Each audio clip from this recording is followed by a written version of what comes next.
Cet homme a trouvé sa voie. Son métier, effrayer les singes qui rôdent aux abords des bâtiments du gouvernement et des maisons de Delhi. Pour ce faire, il imite les sons émis par leur ennemi naturel, le langur. Un singe plus gros que les macaques qui envahissent la capitale. Ça, c'est pour effrayer le singe. Le singe pense qu'il y a un langur dans le coin. Et ça, et ensuite ça, c'est aussi pour les effrayer. Nous mélangeons ces trois sons pour que les singes pensent qu'un homme est venu avec un langur. Le gouvernement a déployé 40 de ses agents afin de chasser ces intrus.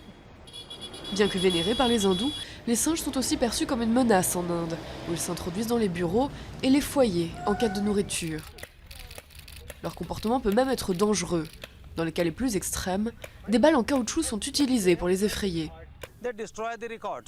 Ils détruisent des documents, ils détruisent des équipements, ils jouent aussi avec les fils électriques.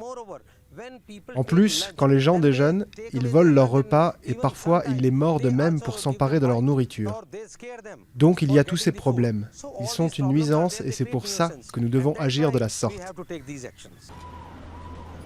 Durant des décennies, le gouvernement a fait appel à des chasseurs de singes et à des langurs domestiqués dans leur guerre contre les primates.